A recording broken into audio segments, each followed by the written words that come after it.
नमस्कार, मैं हूं पूजा चौरसिया आपके साथ और आप देख रहे हैं टीवी 100। हमारे खास कार्यक्रम में आप सभी का स्वागत है। सुविधाओं का अभाव, कैसे हो इलाज। जी हां, उत्तराखंड में कोरोना भयावह रूप लेता जा रहा है, लेकिन अस्पताल में सुविधाओं का अभाव है। लोगों को इलाज के लिए सुविधाएं तक नहीं मिल पा रही हैं। आखिर एक कोरोना मरीज इलाज के लिए जाए तो कहां जाए, इसी पर देखिए हमारी ये खास रिपोर्ट। सुविधाओं का अभाव, कैसे हो इलाज। इलाज के लिए सुविधाएं आखिर क्यों नहीं। कोरोना मरीज अपने इलाज के लिए जाए तो कहां जाए। आखिर प्रशासन क्यों नहीं दे रहा इस पर ध्यान। उत्तराखंड में अब कोरोना भयावह रूप लेता जा रहा है। उत्तराखंड में पिछले 24 घंटे में 8,390 नए कोरोना पॉजिटिव केस सामने आए हैं। पिछले 24 घंटे में संक्रमण की वजह से 118 लोगों की मौत हो गई है। नए मामले सामने आने के बाद अब राज्य में एक्टिव मरीजों की तादाद बढ़कर 71,174 हो गई है। राज्य में अब तक कुल 2,38,383 कोविड-19 केस सामने आए हैं। जहां एक और उत्तराखंड में कोरोना का इतना भयावह रूप देखने को मिल रहा है, वहीं दूसरी ओर उत्तराखंड में इलाज के लिए बुनियादी सुविधाएं तक नहीं है। ऐसी एक तस्वीर उत्तराखंड के पौड़ी से सामने आई। पौड़ी अस्पताल में टांके लगाने के लिए धागा तक नहीं है। दरअसल पौड़ी के गडोली में 3 वर्षीय बालिका खेलते हुए गिर गई, जिसमें उसका होंठ कट गया। उसे इलाज के लिए जब जिला चिकित्सालय पौड़ी लाया गया तो चिकित्सकों की ओर से बताया गया कि उनके पास टांके लगाने वाला धागा नहीं है। कई बार ये है ना सर, क्योंकि जैसे अभी छोटा बच्चा है 3 साल का जिसको लेके आए हैं अभी, तो छोटे बच्चे में जो कैटगेट चाहिए या जो 30 चाहिए, जो वाइक्रोल चाहिए, कई बार ये शॉर्ट हो जाते हैं गवर्नमेंट एंड से। तो उसमें हमें फिर ये चीज़ों का देखना पड़ता है कि भाई कैसे कैसे, अगर हमने किसी और धागे से सूचर किया तो वो फिर नुकसान हो जाएगा, लिप्स में जो है डिफॉर्मिटी आ जाएगी, टेढ़ा जुड़ जाएगा। तो इन चीज़ों को ध्यान रखते हुए हम जो है थ्रेड के बारे में फिर कॉन्शियस रहते हैं। फिर कोशिश करते हैं कि हम श्रीनगर में अगर अवेलेबल है तो, या फिर हमारे पास कहीं लोकल में परचेज कर लें वो कहीं से भी। लेकिन ये है कि कोशिश यही रहती है, क्योंकि सर्जन तो अवेलेबल है, सीनियर सर्जन भी अवेलेबल है, जूनियर सर्जन भी अवेलेबल है। कई बार ये चीज़ों की कमी की वजह से हमें फिर ये सारी चीज़ें जो है देखनी पड़ती हैं। अब सवाल यहाँ ये उठता है कि जहाँ टांका लगाने वाला धागा तक नहीं, वहाँ कोरोना का इलाज आखिर कैसे होगा। वहीं इस मामले पर कांग्रेस उपाध्यक्ष विनोद धनोशी ने भी प्रशासन पर निशाना साधा है। ये हमारे गांव से हैं और एक 2-3 साल की बच्ची है जो घर पे गिर गई थी और उसका होंठ कट गया। तो ये करीबन 12-1 बजे करीबन ये हॉस्पिटल आए थे यहाँ पे इंद्रेश पौड़ी में।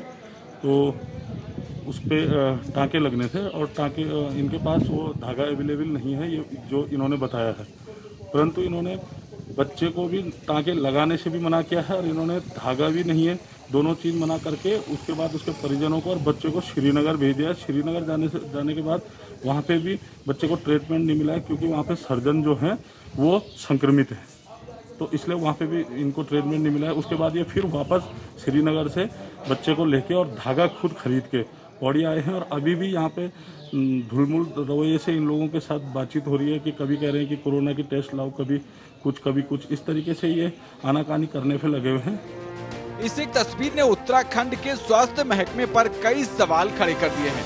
जिस राज्य में कोरोना इतना भयावह रूप ले रहा है, वहाँ इलाज के लिए बुनियादी सुविधाएं आखिर क्यों नहीं है। आखिर क्यों स्वास्थ्य सुविधाएं इतनी बदहाल स्थिति में है। आखिर एक कोरोना मरीज अपने इलाज के लिए जाए तो कहां जाए। आखिर प्रशासन क्यों इस पर ध्यान नहीं दे रहा। आखिर क्यों उत्तराखंड में कोरोना से मरने वालों के आंकड़े बढ़ते जा रहे हैं। कहीं इसके पीछे अस्पताल की बदहाल स्थिति तो जिम्मेदार नहीं है। Bureau report, TV 100। सुविधाओं का अभाव है, ऐसे में कैसे मरीजों को इलाज मिले, ये सवाल लगातार बरकरार है। पिछले दिनों जहां पर देखा गया कि किस तरह से एक बच्ची को चोट लग जाने पर उसके लिए टांका तक नहीं मिला, अब ऐसे में कोविड मरीजों को किस तरह से इलाज मिल रहा होगा, ये सवाल बरकरार है। उत्तराखंड में बिगड़ते हालात के बीच कैसे मरीजों को ठीक किया जाएगा, ये बड़ा सवाल बरकरार है। और यहाँ पर सुविधाओं का अभाव है।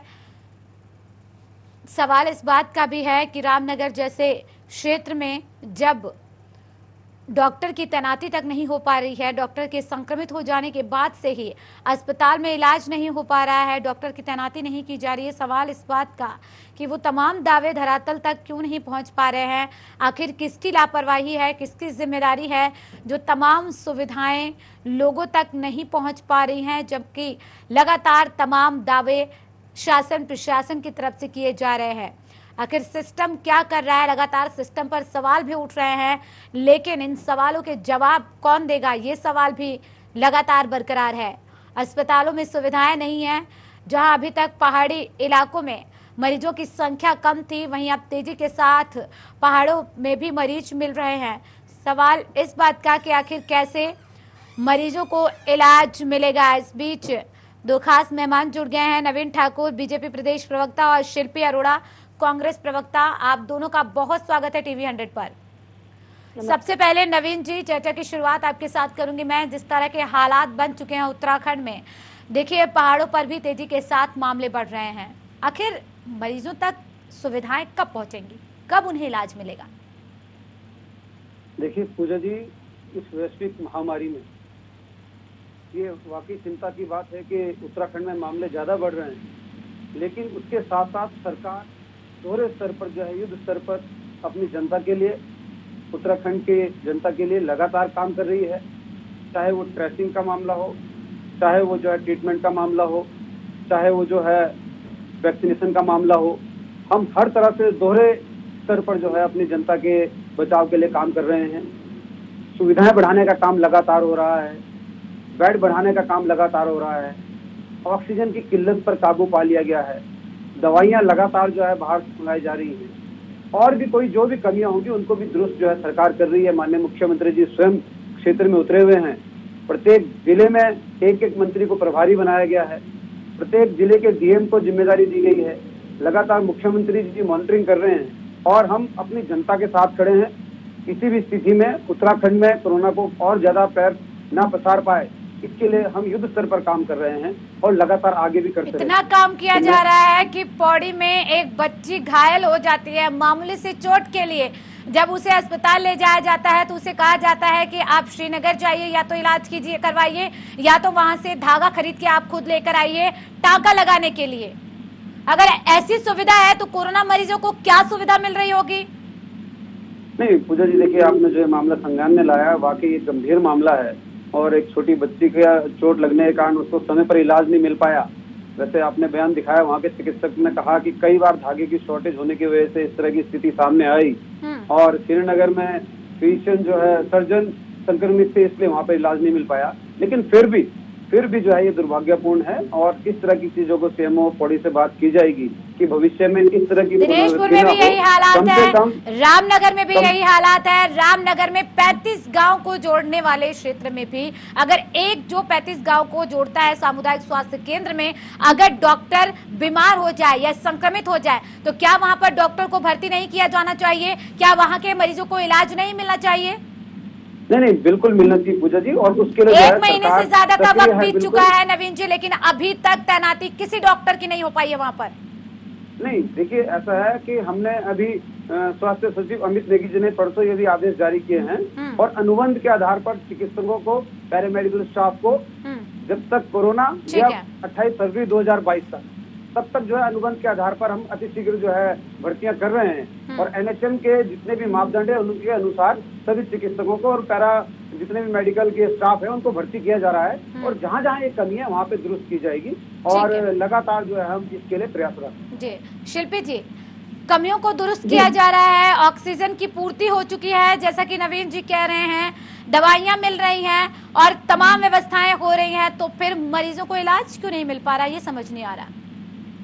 नहीं, मुझे तो समझ में नहीं आ रहा कि किसी दूसरे देश की बात कर रहे हैं या उत्तराखंड की बात हो रही है।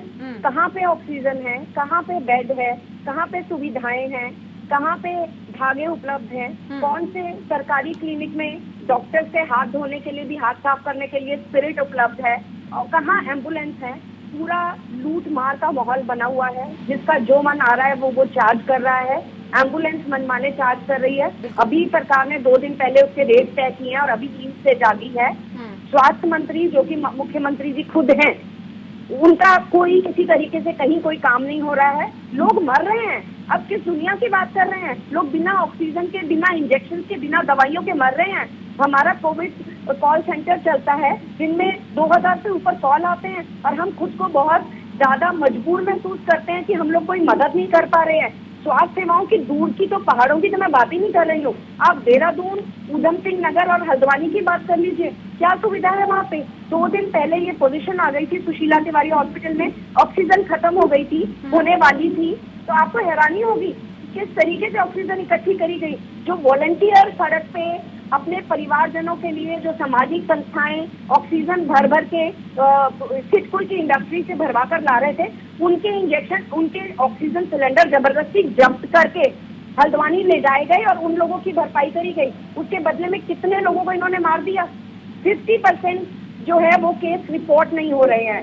सरकार इसके लिए कोई कदम नहीं उठा रही। लोगों को बढ़ावा दे कि वो आगे आकर टेस्ट कराएं, और वो लोग खुद कैरियर बनकर हजारों लोगों को फैला रहे हैं। और क्यों फैली है हमारी? क्यों कुंभ को अलाउ किया गया? क्यों कुंभ में कभी बोला कि आपको जरूरत नहीं है RT-PCR की, बाद में बोला जरूरत है, फिर बोला नहीं जरूरत है। तो ये क्या कंफ्यूजन क्रिएट किया है? क्या कुंभ 1 साल इंतजार नहीं कर सकता था? 12 साल में कुंभ होता है, इस बार 11वें साल में कुंभ कराया गया, तो इसको रोका जा सकता था। लेकिन शिल्पी जी, ये तो कांग्रेस की तरफ से ही कहा जा रहा था कि कुंभ को भव्य और दिव्य और ज्यादा होना चाहिए। जहां पर 4 महीने का, 3 महीने का होता था कुंभ, वहां पर 1 महीने का कर दिया गया है। इसको लेकर भी तो लगातार आप लोग की तरफ से कटाक्ष किया जा रहा था। आपने भ्रम की, अगर आप पूरा मैनेजमेंट ठीक से कर सकते थे, अगर आप वहाँ पे सुविधाओं का और लोगों की सुरक्षा का इंतजाम कर सकते थे, तभी कुंभ करना चाहिए था। जिस समय कांग्रेस ने कहा था, उस समय कोविड की ये स्थिति नहीं थी। लोग मर रहे हैं। इस सरकार के ऊपर 307 में मुकदमा होना चाहिए। ये हत्या है। लोग बिना सुविधाओं के मर रहे हैं। ये क्लियर कट हत्या का केस है। आप लोगों को मरने के लिए सड़कों पर नहीं छोड़ सकते। आप लोगों को बिना ऑक्सीजन के उनकी सांसें नहीं दिला सकते आप इस तरीके से। किस तरीके से कालाबाजारी हो रही है। भाजपा के खुद नेता जो हैं, वो अपने पास में रेमडेसिविर और बाकी इंजेक्शन अपने पास में लग के रख रहे हैं। ये क्लियर कट हत्या का मामला है। और यहाँ पर ये सुविधाओं का तो नाम लेना ही बेकार है। आज कांग्रेस ने 5 एम्बुलेंस फ्री ऑफ कॉस्ट गरीबों के लिए वहाँ पर फ्लैग ऑफ की है देहरादून से, और यही हम अपने जिला अध्यक्षों से भी कह रहे हैं कि 1-1, 2-2 एम्बुलेंसों की व्यवस्था करें वहाँ पर। रामनगर में एक पैरेलल एक क्लिनिक की सुविधा करी जा रही है।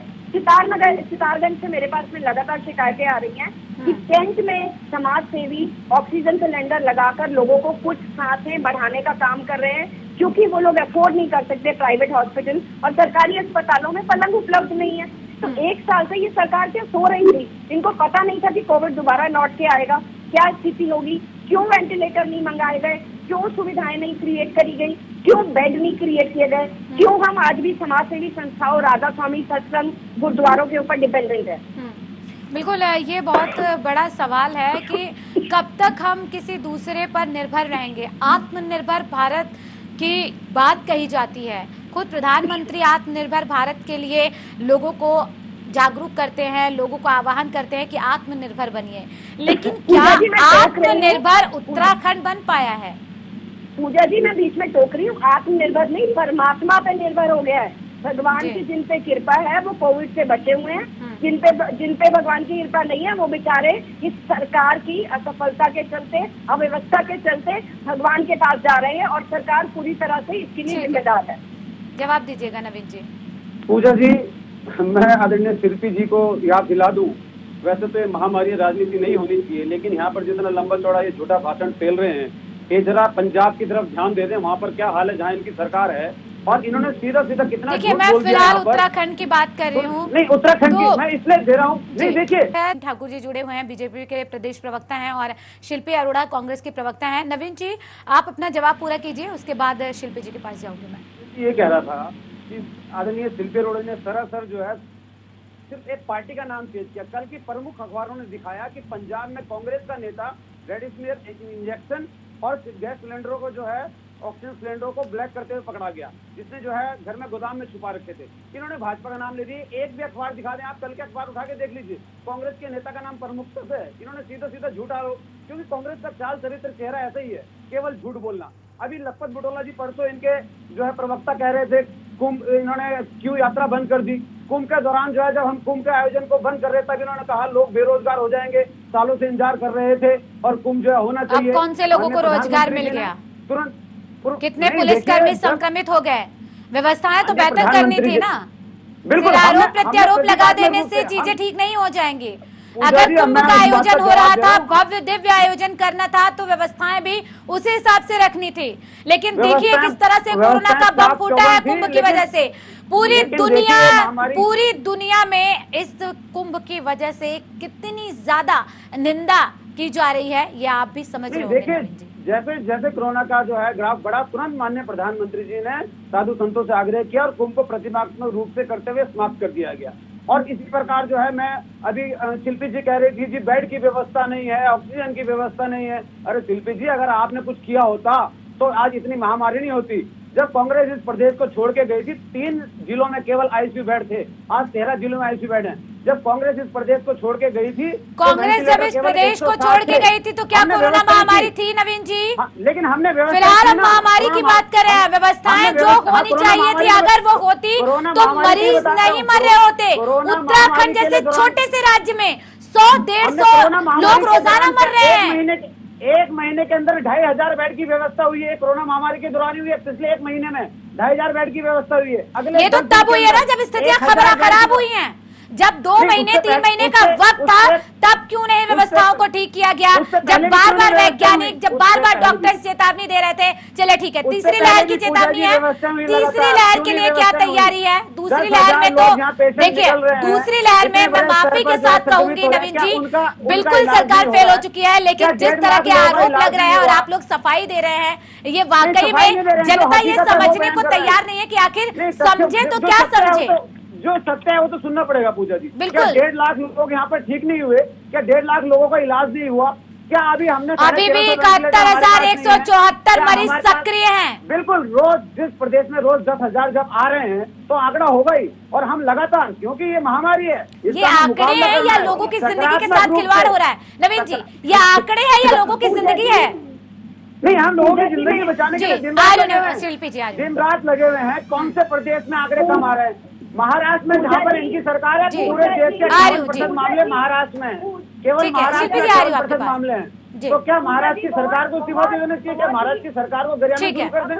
लेकिन सकारात्मकता अपनानी पड़ेगी। चलिए ठीक है नवीन जी, काम करना पड़ेगा। ठीक है, लौटेंगे आपके पास। शिल्पी जी, प्रदेश की जनता का जीवन की रक्षा करना है, हमें सकारात्मक रूप से सबको मिलकर काम करना है। और उत्तराखंड के प्रत्येक बहुत ज्यादा इसकी जरूरत भी है कि जनता सहयोग करे, विपक्ष सहयोग करे, लेकिन सरकार की भी तो कुछ जिम्मेदारी है। ठीक है, आपके पास नवीन जी लौटूंगी। शिल्पी जी, ठीक है नवीन जी, लौटूंगी आपके पास। मैं शिल्पी जी से कमेंट ले लेती हूँ, उसके बाद आपके पास आऊंगी। जी शिल्पी जी। पूजा जी, बहुत ही शर्मनाक बात है कि आज भी सारे इंतजामों के लिए कांग्रेस को ब्लेम करा जा रहा है। ये पंजाब की बात कर रहे हैं तो मैं बिहार की बात करती हूँ। इनके देखिए वक्त नहीं है ये बात करने का कि पंजाब में क्या हुआ, बिहार में क्या हुआ, यूपी में क्या हुआ। फिलहाल बात ये हो रही है कि उत्तराखंड के हालात क्या सिर्फ कुंभ की वजह से खराब हुए हैं? पुरानी व्यवस्थाएं अगर पहले से बेहतर की गई होती तो आज स्थिति बेहतर होती। इन सब को सबक लेने के बजाय ये कह देना कि बिहार में क्या स्थिति है, पंजाब में क्या स्थिति है, महाराष्ट्र में क्या स्थिति है, कुछ छिपने वाला नहीं है। बिल्कुल। करंट सरकार जो है, जो भाजपा सरकार है, वो जिम्मेदार है इस हालात के लिए। पूरी तरह से संक्रमण फैलाने के लिए कोई जागरूकता के लिए कोई कार्यक्रम नहीं किया जा रहा। कहीं पे भी प्राइमरी हेल्थ सेंटर में कोई सुविधाएं नहीं है। डॉक्टर और आशा वर्कर के पास ग्लव्स तक नहीं है। हम लोग डोनेट करते हैं अपने अपने एरिया में कि वो लोग संक्रमित लोगों से संपर्क में रहते हैं कि कम से कम आशा वर्कर को आप ग्लव्स प्रोवाइड करा दें, चलिए ठीक है, संक्रमित ना हो। लोग मर रहे हैं और पूरी तरीके से सिस्टम फेल हो। शिल्पी जी, आप अपना जवाब पूरा कीजिए, उसके बाद नवीन जी से मैं आखिरी कमेंट लूंगी। जी बिल्कुल, मैं कहूंगी अभी भी कुछ नहीं बिगड़ा है। जितने लोग वो की कुर्बानी लेनी थी आपने, वो सरकार ले चुकी है। आज भी जाग जाए, पर्याप्त एम्बुलेंसेज, ऑक्सीजन और इंजेक्शन का इंतजाम कर दे। वैक्सीनेशन लोगों को अभी भी 18 प्लस के जो अभी तक शुरू नहीं हुए हैं, कुछ लिमिटेड क्षेत्र में मुझे नहीं पता, लेकिन ज्यादातर क्षेत्र में अभी शुरू नहीं हुए। खेप आ गई है लेकिन अभी वैक्सीनेशन नहीं शुरू हुए। वैक्सीनेशन पर्याप्त मामला शुरू करे। चारधाम यात्रा आपने रोकी, हमने समर्थन किया, हमने स्वागत किया इस निर्णय का। कृपया जो लोग वहाँ पर हैं उनके खाने पीने का रोजगार नहीं दे सकते तो कम से कम उनके लिए आर्थिक पैकेज की घोषणा करें, जिससे कि जनता भूखी प्यासी बीमार होकर ना मरे। ठीक है नवीन जी, 10 सेकंड है आपके पास, जल्दी से एक आखिरी कमेंट है कि व्यवस्थाएं और ज्यादा दुरुस्त करने के लिए सरकार क्या कर रही है, क्या तैयारी है? सरकार दिन रात व्यवस्थाएं दुरुस्त कर रही है। पिछले 1 महीने में 2500 बेड बढ़ाए गए, अगले 10 दिन में 1000 बेड बढ़ाए जाएंगे। और प्रधानमंत्री गरीब कल्याण योजना के तहत कितने वेंटिलेटर उपलब्ध है इनके पास? देखिए 100 वेंटिलेटर बढ़ाए गए। आज हमारे पास जो है 845 वेंटिलेटर हैं। आपके समय में 100 वेंटिलेटर। कौन से अस्पताल की ये बात कर रहे हैं आपके? 845 वेंटिलेटर है। चलिए ठीक है, जल्दी से जवाब नवीन जी, उसके बाद पूरे प्रदेश के सरकारी अस्पतालों की बात हो रही है पूजा जी। चलिए पूरे प्रदेश में 845। जब ये लोग सरकार छोड़ के गए, चलिए ठीक है, अगर इतने वेंटिलेटर है, इतनी सुविधाएं हैं तो जनता क्यों मर रही है? बहुत बड़ा सवाल बरकरार है। चलिए माफी चाहूंगी, समय इतना इजाजत देते हैं। आप दोनों का बहुत शुक्रिया चर्चा में शामिल होने के लिए। नवीन जी आपका भी, शिल्पी जी आपका भी। लेकिन समय इतना ही है कि आखिर इलाज नहीं मिल पाने के पीछे वजह क्या है? व्यवस्थाएं सही नहीं है, सिस्टम की लापरवाही है, या फिर कुछ और? इसी के साथ इस बुलेटिन में सिर्फ इतना ही। बने रहिए TV 100 के साथ। नमस्कार।